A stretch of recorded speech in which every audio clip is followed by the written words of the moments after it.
ఈ లైన్లో చదవండి. రాజు అని ఆయన ఎప్పుడు అన్నాడో అక్కడ కలవరం. రాజు అనే టాపిక్ ఎప్పుడు వచ్చినా, రాజు అనే మెసేజ్ ఎప్పుడు వచ్చినప్పుడు కలవరం. ఇప్పటికీ అది కొనసాగుతుందా లేదా? రైట్? రాజు గురించి ఎవరు ఎత్తి మాట్లాడిన వాళ్ళ నోరు మూసేయడానికి ఇప్పటికీ సిద్ధపడుతున్నారు లేదా? ప్రవీణ్ పగడాల అన్నయ్య గారి మరణం మన జీవితాలను ఎంత కదిలించేసిందో నేను ప్రత్యేకించి చెప్పక్కర్లే. ఒక్కసారి ఆలోచించండి. రాజు గురించి ఆయన మాట్లాడిన ప్రతి మాట విశేషమైంది, కానీ ఆయన క్యారెక్టర్ అసాసియేషన్ చేసి ఆయన క్యారెక్టర్ని మొత్తానికి నాశనం చేసేసి ఆయన మాట్లాడిన మాటలకు విలువ లేకుండా చేసేసారు. చూసారా? అది మనసుకి చాలా కష్టం అనిపించిందండి. వైజ్ పర్సన్ అండి ఆయన, అద్భుతమైన చక్కని పరిచర్య చేసినాడు. ఒక సందర్భం చెప్తాను నేను.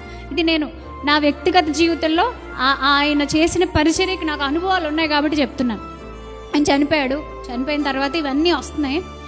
వచ్చిన తర్వాత నాకు చాలా బాధ అనిపించి అక్కడ ఉన్నటువంటి ఒక అక్కని అడిగాను నేను, మనం ఆయన వదిలేసిన పరిచర్యని కొనసాగించడానికి ఏమైనా దారి ఉంటుందేమో.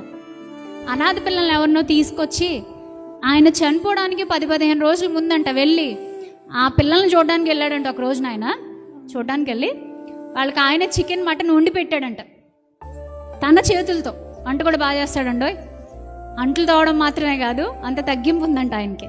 సో ఆయన తనే వండి పెట్టేంత ప్రేమ చూపిస్తే ఆ పిల్లలు తట్టుకోలేక ఏడుస్తున్నారు, ఇలాంటి మంచి అన్నయ్యని మేము కోల్పోయాం అని.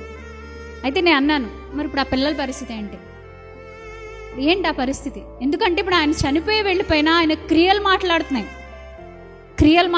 ఏమండి, నేనైనా మీరైనా మరెవరైనా నిందలు రావచ్చు, అవమానాలు రావచ్చు, మరెన్నో మాట్లాడవచ్చు, కానీ క్రియ మాట్లాడేదాన్ని ఎవరు నోరు నొక్కగలరా? క్రియ మాట్లాడుతూనే ఉంటుంది.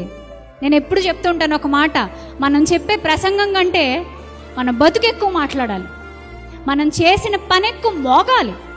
ఆయన పని అలా మోగుతుంది. ఇప్పుడు నేను అడిగాను అక్కని, బట్ ఆయన వదిలేసిన పరిచర్యలో ఒక చిన్న పార్ట్ అయినా నాకు తీసుకోవాలని ఆశగా ఉంది, ఏదైనా ఒక్క దారి దొరుకుతుందేమో ప్రయత్నించండి అంటే, సుమారు 10 రోజులు ప్రయత్నించిన తర్వాత రీసెంట్లీ 2-3 రోజుల క్రితం నాకు ఒక విషయం చెప్పారు అక్క.